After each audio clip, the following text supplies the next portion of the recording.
Okay, now I can start. This quick video here is going to be about grip. Now there's three things that I see people do wrong with their grips when they're shooting a handgun.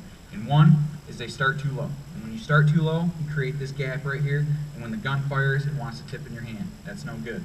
The other thing that I see them do wrong is they'll teacup. And what they do is when they teacup is they take their weak hand, they put it here on the bottom of the magazine well, and when the gun fires, 100% of the recoil is going into this hand, while this hand's just being used for support. The whole point of getting two hands on the gun is to have both hands take part in the recoil. The third thing that I see them do wrong, and it's the worst thing that you can do, is funky thumb. And funky thumb is when they take their thumb and they put it around the back side of the gun. It gets painful, it gets bloody. I've seen people have to get stitches, because what happens is when the gun fires, it's right in line with that thumb, it's going to come across, it's going to cut you. No good.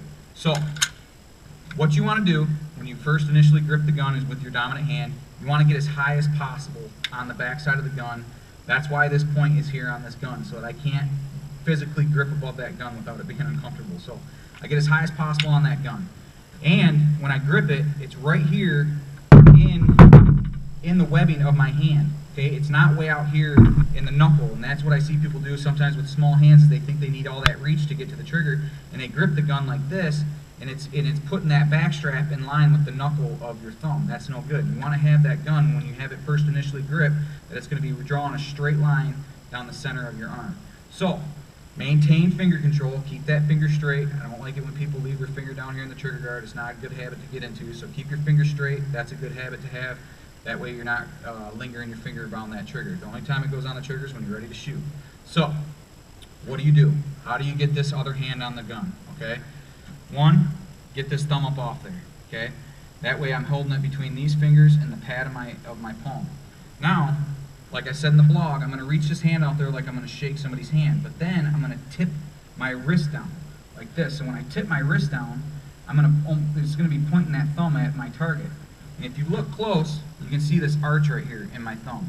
There's almost an identical arch right here in the pad of my weak hand thumb. And it's just like a puzzle piece. It starts here like this. I reach that hand out there, I tip that wrist. What that's going to do is it's going to lock that wrist, and I just lay it right in there, wrap them fingers around. That way I'm getting this pad of my weak hand on the gun. More feel, more control. So I wrap that around, pointer fingers tight under the trigger guard. It just rolls right in there, just like a puzzle piece. You guys can see it. It fits right together, right there. And I got 360 degrees of control on that gun. Now, people might be looking at this and thinking, well, that's with a full size. Well, you can do the same exact thing with a compact, or a pistol, or a pocket pistol. So I got a little LCP here. Everything's unloaded on it. Finger stays straight, tight along the back strap, get that thumb up off, relay that hand in there, and it's just like that. My thumbs are back, well behind the muzzle, and I have 360 degrees of control on that gun. My hand is engulfing that gun to be able to control that gun. So give these tips a try. If you're gripping it a little bit off, I'm telling you, it might feel weird at first, but when you get your hands high on that gun, it's going to help you control that recoil, and it's going to be more comfortable for you, therefore more enjoyable. So go ahead and give it a try.